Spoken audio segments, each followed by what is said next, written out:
फिर एक कथा और आती है जयमल राजा की कि एक दिन जयमल अपने ठाकुर जी की सेवा कर रहे थे, और ऐसा नहीं है कि जयमल भक्त थे तो योद्धा नहीं थे, ऐसे पराक्रमी योद्धा थे कि बड़े बड़े राजा उनके मारे थर-थर कांपते थे। एक बार जयमल अपने ठाकुर जी की सेवा कर रहे थे, तो सेवा करते करते उनको अत्यंत मन में ऐसा भाव आया कि यह स्थान ठाकुर जी के अनुकूल नहीं है। जिस मंदिर में ठाकुर जी बैठे थे, कम से कम ठाकुर जी की शयन की व्यवस्था तो अति उचित होनी चाहिए। तब जयमल ने एक सुंदर कुटिया बनवाई और उसमें ठाकुर जी की सारी व्यवस्था करी, शयन की, पंखा लगाए, गादी जी लगाई, सब व्यवस्था की, सुंदर इत्र का छिड़काव करके पूरी कुटिया को आनंदित कर दिया। आपकी पत्नी के मन में एक बार भाव आया कि 4 घंटा सुबह साधना करते हैं, रात भर पता नहीं कुटिया में बैठे रहते हैं, देख के तो आऊं क्या है।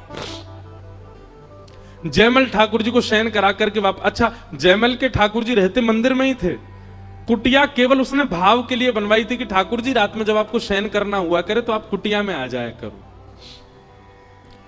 उस कुटिया में ठाकुर जी थे नहीं, केवल शयन गद्दी होती थी और रजाई कंबल और ठाकुर जी के लिए जल भोग आदि तकिया आदि रखी, ठाकुर जी नहीं होते थे, केवल भाव से शयन कराता था। एक बार आपकी पत्नी ने अर्धरात्रि में जाकर के देखने का प्रयास किया कि देखूं तो ये कैसी कुटिया है। भीतर झांक करके देखा तो उस कुटिया में सेज पर जो पलंग लगाया था, प्रत्यक्ष प्रभु श्री राम और श्री जानकी जी उस पर पौड़े हुए थे, प्रत्यक्ष। आप तुरंत घबरा गई और दौड़ करके गई और जयमल जी के पास जाकर के प्रणाम किया। बोले कि वो कुटिया में तो श्याम वर्ण के ठाकुर जी और गौर वर्णा से सीता जी पौड़ी हुई हैं, और वो कोई मूर्ति नहीं है, वो प्रत्यक्ष पौड़े हुए हैं। जयमल के नेत्र सजल हो गए। बोले मैंने तो कुटिया बनवाई थी कि ठाकुर जी आपका मन हुआ करे तो आप, पर ठाकुर जी ने उसको स्वीकार कर लिया। बंधुओं, हम आप सबका जीवन निकलता जा रहा है। कितने वर्ष हम अपने जीवन के व्यर्थ कर चुके हैं अब तक, अब आगे कितने और शेष हैं हम आप सब में से किसी को नहीं पता। इसलिए भैया, ये कथा सुनकर के, वैष्णव संग करके और ये इस प्रकार के भावों को सुनकर के जग जाइए, सचेत हो जाइए और लग जाइए ऐसी भक्ति में कि जिससे अंत काल आए उससे पहले पहले ठाकुर जी का साक्षात्कार तो हो जाए, हमको थोड़ा अनुभव तो हो जाए हमको ठाकुर जी का। संसार के प्रपंचों में लगे रहने से कुछ नहीं मिलने वाला है, केवल कुछ दिन का सुख मिलेगा, बाद में दुखी होना ही पड़ेगा। लेकिन कहीं ऐसी स्थिति में आ गए कि प्राण निकलने को हो गए तो फिर कुछ नहीं कर पाओगे। इसलिए अभी समय है, लग जाइए ठाकुर जी के भाव में और कर लीजिए वो अनुभव जो मीराबाई ने किया है, जो जयमल ने किया है, जो सूरदास ने किया है, जो कुम्मनदास ने किया है, जो गोविंद स्वामी ने किया है। उस अनुभव से और उस अनुभव तक पहुंचाने का एक ही मार्ग है हमारे पास, श्रीमद् भागवत की कथा। यह भागवत की कथा उस अनुभव की स्थिति में निश्चित पहुंचा देगी।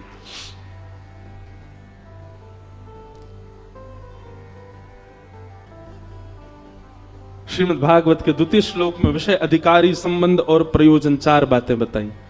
धर्म प्रोजत कैतवोत्र परमो निर्मत्सराणाम सताम वैद्यं वास्तवमत्र वस्तु शिवदं तापत्रयोन्मूलनम् श्रीमद्भागवते महामुनिकृते किं वा परैरीश्वरः सद्यो हृद्यवरुध्यते त्रिकृतिभिः शुश्रूषुभिस्तत्क्षणात्।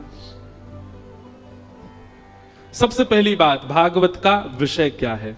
हमारे चित्त में भक्ति भाव उत्पन्न करना, परम धर्म उत्पन्न करना।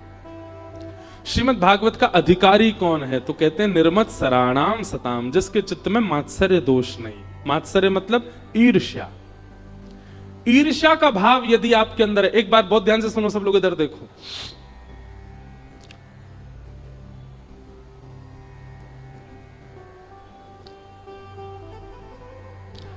आपके भीतर क्रोध बहुत ज्यादा है तो भी ठाकुर जी मिलने का मन बना सकते हैं। आपके अंदर लोभ बहुत ज्यादा है तो भी ठाकुर जी मिलने का मन बना सकते हैं। आपके अंदर काम ज्यादा है, तो भी ठाकुर जी कहीं ना कहीं कभी ना कभी मिल सकते हैं। पर आपके चित्त में यदि ईर्ष्या है, ठाकुर जी नहीं मिलेंगे। इसलिए काम, क्रोध, लोभ, मोह, द्वेष, अहंता, ममता आदि आदि जो ये दोष हैं, ये सब धीरे धीरे ठीक हो जाएंगे और इनसे ठाकुर जी मिल भी जाएंगे। पर ईर्ष्या का दोष यदि आपके अंदर है, किसी की श्रेष्ठता देख करके आप चिढ़ जाते हो, किसी की सुंदरता को देख करके आपको ज्वलनशील मन में भाव आने लग जाते हैं, किसी का धन, वैभव, संपत्ति देख करके आपके चित्त में उसके प्रति ईर्ष्या की भावना आती है, ठाकुर जी आपसे बहुत दूर हैं। ईर्ष्यालु व्यक्ति से ठाकुर जी नहीं मिलते। इसलिए हमारी प्रार्थना है, सबसे पहले ईर्ष्या को नष्ट कीजिए। किसी को भी देख करके, किसी की भी बातें सुन करके, किसी का भी रूप, यौवन, संपत्ति आदि देख करके उसके प्रति ईर्ष्या का भाव उत्पन्न नहीं होना चाहिए चित्त में। ईर्ष्या समझते हैं ना किसको कहते हैं? क्योंकि आप देखो, एक बात और कह दूं, इस पंडाल में मुझसे लेके पीछे वाले व्यक्ति तक एक भी व्यक्ति ऐसा नहीं जिसको कभी ईर्ष्या ना हुई हो, सबको हुई है। और एक बात और कहूं, संसार में जितने दुर्गुण है ना, वो सब हर व्यक्ति को एक बार तो स्पर्श करते ही करते हैं, हम सबके जीवन में आते हैं। बहुत कोई माय का लाल 0.1% ही एक आध कोई ऐसा होगा बाल्यकाल से ही जिसने ब्रह्मचर्य का पालन कर लिया हो, बाल्यकाल से ही जिसने सत्य व्रत का पालन कर लिया हो, बाल्यकाल से जिसने अपने क्रोध पर विजय प्राप्त कर ली हो। बाकी संसार में कोई नहीं बच सकता पाप से। सबके जीवन में आता जरूर है, चाहे एक क्षण के लिए आवे। तो हम सबको ईर्ष्या कभी ना कभी तो हुई है, किसी ना किसी से तो हुई है। ईर्ष्या के समय एक चीज अनुभव कीजिएगा, ईर्ष्या जब व्यक्ति के चित्त में आती है ना, उसके चेहरे से पता चल जाता है कि ईर्ष्या हो रही है। क्यों? क्योंकि ईर्ष्या होते ही हमारा चित्त, हमारा मन, बुद्धि, ये सब शून्य हो जाते हैं, सब शून्य हो जाते हैं। एक साथ इतने सारे विकार उत्पन्न हो जाते हैं हमारे चित्त में। ऐसी ऐसी पापजन्य विचारधाराएं भी ईर्ष्या में प्रकट हो जाती हैं जो कभी नहीं होनी चाहिए। कहां तक कहें, ईर्ष्यालु व्यक्ति यह तक सोच लेता है कि इस व्यक्ति की मृत्यु हो जाए। इतनी ईर्ष्या, इतनी खराब होती है ईर्ष्या। इसलिए ईर्ष्या यदि आपके चित्त में है, थोड़ी बहुत होती है, कभी कभी साल में एक आध बार होती है तो कोई दिक्कत नहीं, पर हर दिन ही ईर्ष्या होती है, किसी को देख के ईर्ष्या हो जाती है, नेक में ईर्ष्या आने लग जाती है, तो भैया दशहरा मैदान में रावण नहीं, आपकी जरूरत है। और इतनी ईर्ष्या यदि प्रकट होती है ना, तो इसका एक ही उपाय, एक ही औषधि है, सत्संग करना प्रारंभ करो। आप सबके पास फोन है, यूट्यूब है, इतने सारे संत जन हमारे भारत में अभी मिल रहे हैं। आगामी 50 साल बाद भारत में शुद्ध प्रवचन करने वाले संत नहीं मिलेंगे। आगामी 50 साल बाद भारत में, पूरे विश्व में सद्मार्ग दिखाने वाले लोग नहीं बचेंगे। हम लोग बहुत सही समय पर आए हैं, बहुत सही समय पर चले जाएंगे संसार से। हमारी जो आगामी पीढ़ी है और उनकी जो आगामी पीढ़ी, बहुत खतरनाक समय देखेंगे वो लोग। इसलिए भैया, इस ईर्ष्या दोष को आप एक ही उपाय से ठीक कर सकते हो, और वो है सत्संग। जितना हो सके करो। एक नियम बना लीजिए, रात्रि सोते समय कोई प्रवचन सुन के सो। एक नियम बना लीजिए, सुबह उठते ही, चाय पीते पीते ही सही, सत्संग श्रवण कर लो। गाड़ी से जाते हो, ऑटो से जाते हो, कहीं भी मार्ग में कुछ मत, गाने फाने मत सुनो, सत्संग श्रवण कर लो। और आपके आसपास कथा होती है तो 7 दिन के लिए कथा श्रवण करो। सत्संग ही एकमात्र औषधि है ईर्ष्या को नष्ट करने की। तो भैया, ईर्ष्या यदि आपके चित्त में है तो यूं समझ लियो कि ठाकुर जी इतनी दूर हैं जितनों भारत से अमेरिका, इतनी दूर हैं ठाकुर जी।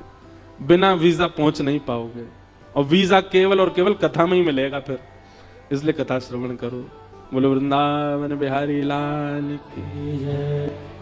धर्म प्रोजित कैतवोत्र परमो निर्मत्सराणाम सताम, वैद्यम वास्तवमत्र वस्तु शिवदम तापत्रयोन्मूलनम। श्रीमद्भागवते महामुनि कृते किंबा परैरीश्वर सद्यो हृदय वरुद्ध पितृकृत भी शुश्रूषु विस्तक्षणा। श्रीमद् भागवत का विषय क्या है? सुनने वाले के चित्त में परम धर्म प्रकट करना। परम धर्म का मतलब क्या होता है? धर्म मतलब अपना कल्याण, परम धर्म मतलब सबका कल्याण। सबके कल्याण की भावना चित्त में आने लग जाए तो समझ जाओ कि भागवत जी का विषय पूर्ण हो रहा है। दूसरी बात, हर दिन कथा सुनने के बाद में बाहर जाके तो आप क्या ही देखोगे, कथा विश्राम होते ही अगल बगल में देखा करो, एक दूसरे को देखो। जितने श्रोता यहां आए हैं आपस में एक दूसरे को देखो और सब में गुण देखो। इनमें गुण क्या है, सब में गुण का दर्शन करो।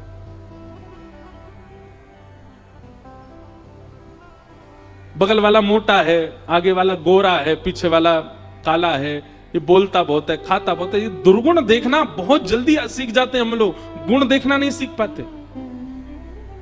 कोई सिखाता नहीं है फिर भी हमको दुर्गुण देखना आ जाता है। घर में पहली बार कोई लड़की देखने वाला आवे, लड़का देखने वाले आवे, कभी कभी गए हो आप उन लोगों के साथ जो लड़की देखने जाते हैं, लड़का देखने जाते हैं? उनकी बातें सुना करो। जैसे ही बाहर आएंगे ना, घर से गाड़ी में बैठेंगे, लड़की देख के आए, गाड़ी में बैठते ही उसके गुण बाद में पहले बोल देंगे, सब ठीक है पर थोड़ी सी चालू लग रही है हमको, सब ठीक है पर उसकी नाक थोड़ी सी वैसी नहीं थी। और माताएं बहनों की तो बात ही बहुत विचित्र होती है। मेरी तो नजर उसके पाम में थी, पट्टे से है, पाम पट्टे पूरी चल रही थी, तो ऐसा लग रहा था जिस घर में जाए बंटा धार नहीं कर दे। अरे उसके गुण देखो ना, वो उसमें अच्छाई क्या थी? सब अच्छा है, लड़का बढ़िया है, पर थोड़ा सा हमको जो है चालू लग रहा था। देखनी चाय कैसे लपक के पी गया था। हमारे अंदर ये अवगुण देखने की इतनी स्थिति क्यों होती है? हम जिससे भी मिलते हैं उसमें अवगुण का ही दर्शन क्यों कर लेते हैं इतना जल्दी? स्वभाव स्वरूप होना चाहिए, सब में गुण देखो। अरे भैया, कथा सुनने वाला पता कैसा होता है? किसी व्यक्ति की 100 बुराइयां की गई, अरे वो ऐसा है, वो ऐसा है, आप भोपाल जा रहे हो ना, बोले हाँ भोपाल में वो व्यक्ति आएगा आपसे मिलने, अच्छा उसमें महाराज जी वो ऐसा है, उसकी बुद्धि ऐसी है, उसका स्वभाव ऐसा है, वो ऐसा है। मुझसे 100 बुराइयां कर दी, लेकिन वो व्यक्ति जैसे ही मेरे सामने आया, मुझे वो 100 की 100 बुराइयां ना दिख करके उसमें गुण दिख गया। ये कथा के श्रोता का लक्षण होता है।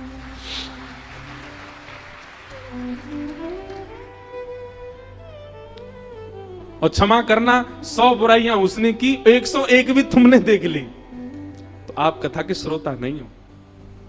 और फिर उसको फोन किया, अरे तेने तो जे बताई, मैंने एक और डिस्कवर करी है, वो ऐसा भी है। लेकिन कई लोग ऐसे होते हैं, आप उनसे 100 बुराई करो, फिर वो आए, अच्छा अच्छा तू गया था वहां पे, था ना वो ऐसा ही था ना, यार देख तेरी बात ठीक है, वो ऐसा था, पर मुझे उसका एक बात बहुत अच्छी लगी, वो ऐसा, अरे यार तेरी भी ये क्या, तू उसमें भी गुण देख रहा है। ये श्रोता का लक्षण है, ये भगवत जन का लक्षण है, ये ऐसे व्यक्ति का लक्षण है जिसको ठाकुर जी कभी ना कभी स्वीकार कर सकते हैं। वो सब में गुण देखता है।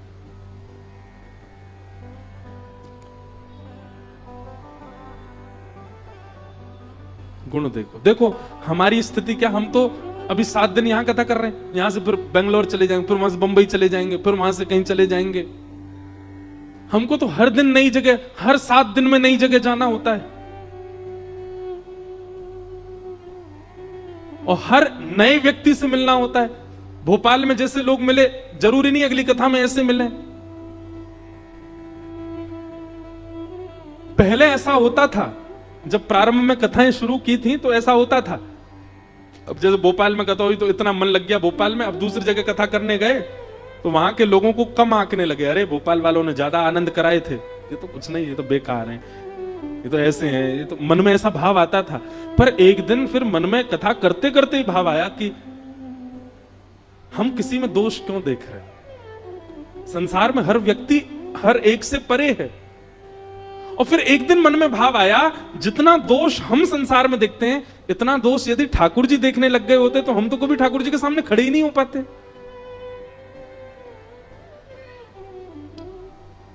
जब स्वयं को आप ठाकुर जी के सामने खड़ा करते हैं मंदिर में, उस समय स्वयं से पूछा कीजिए, क्या वास्तव में लायक थे हम इनके सामने खड़े होने के? लेकिन उन्होंने हमारे दोषों को नजरअंदाज किया और खोल दिए कपाट, बोले आ जाओ। हम क्यों नहीं है ऐसे? बनेंगे। कथा सुना करो, सत्संग किया करो, कथा हमको ऐसा बनाएगी, निश्चित बनाएगी। निर्मत्सराणाम सताम। और वैद्यम वास्तवमत्र वस्तु शिवदम तापत्रयोन्मूलनम श्रीमद्भागवते महामुनि कृते किं वा परेरीश्वर।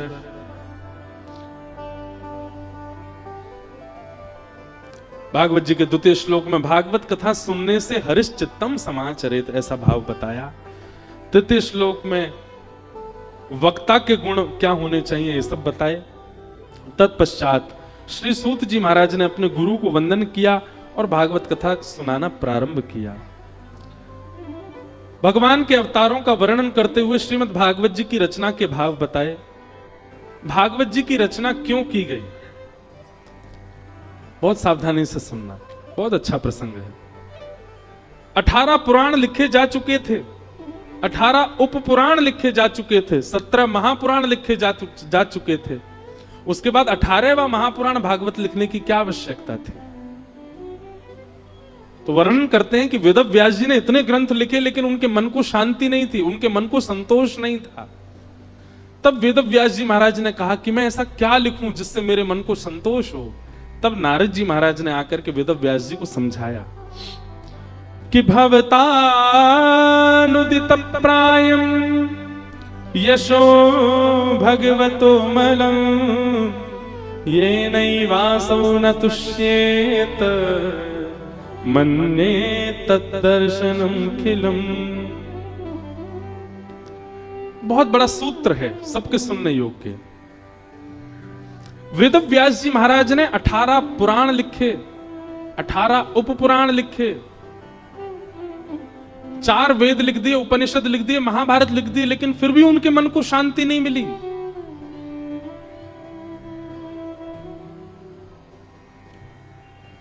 क्यों? कारण क्या है? तब नारद जी ने आकर के बताया। नारद जी बोले, व्यास जी आपने सब भावों का वर्णन किया, चतुर्विध पुरुषार्थ का वर्णन किया, पर जिस भाव का वर्णन करना चाहिए था आपने उसका वर्णन नहीं किया, इसलिए आपका चित्त अशांत है। नारद जी बोले, किस भाव का वर्णन नहीं किया? बोले, प्रेम। आपने धर्म का वर्णन किया, आपने अर्थ का वर्णन किया, आपने काम का वर्णन किया, आपने मोक्ष का वर्णन किया, पर आपने प्रेम का वर्णन नहीं किया, इसलिए आपका चित्त अशांत है। अच्छा, एक बात सुनो, धर्म, अर्थ, काम और मोक्ष, इन चारों को क्या कहते हैं? चतुर्विध पुरुषार्थ। क्या कहते हैं? इन चारों में ही जीते हम लोग। सबसे पहला धर्म, दूसरा अर्थ, अर्थ यानी कि धन, तीसरा काम, काम यानी कि कामनाएं, और चौथा अंतिम हमारा लक्ष्य क्या है? मोक्ष। सबसे पहले हम धर्म का आचरण करते हैं। अरे कुछ नहीं तो दिन में उठ के स्नान तो करते हो, वो भी धर्म है।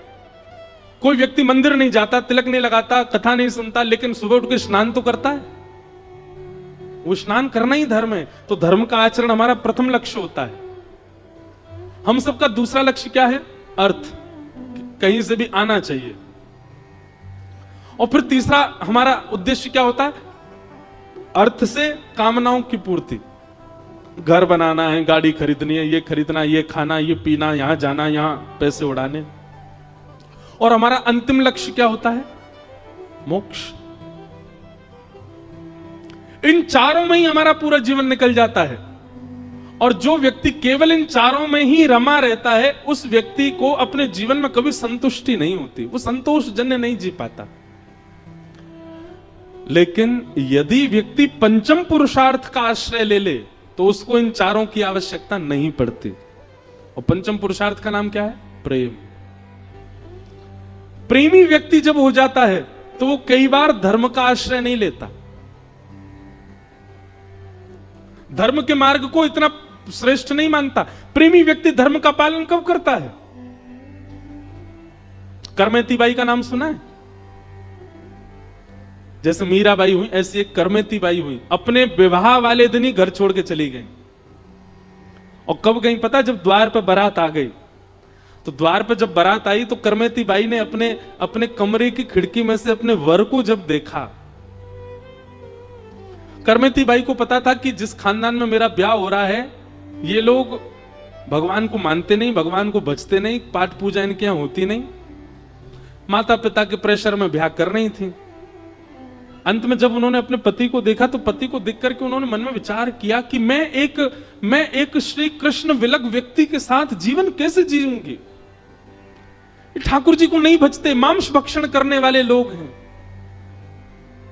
मन में विचार किया करमेती आज नहीं गई तो कभी नहीं जा पाएगी।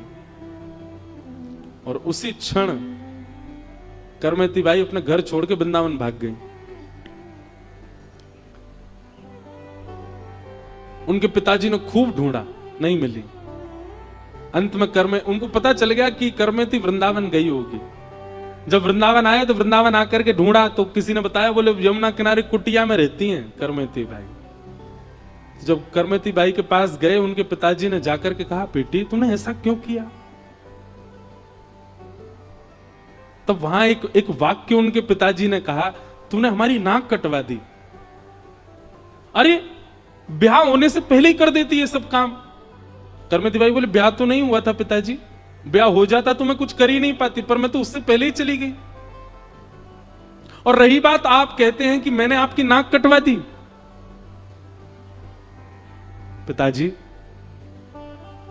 शास्त्रों की माने तो नाक उनकी होती है जो कृष्ण को भजते हैं, नाक उनकी होती है जो ठाकुर जी के होते हैं। और जो ठाकुर जी को नहीं भजते, ठाकुर जी को नहीं होते, तो उनकी नाक ही नहीं होती। और जो ठाकुर जी को नहीं भजते, जिनकी नाक ही नहीं होती, उनकी कटेगी कैसे? कटती तो उनकी है जो ठाकुर जी के। हां, मैंने उस व्यक्ति से विवाह कर लिया होता और ऐसे कुसंग परिवार में जाकर के रहती तो शायद मेरी नाक कट जाती।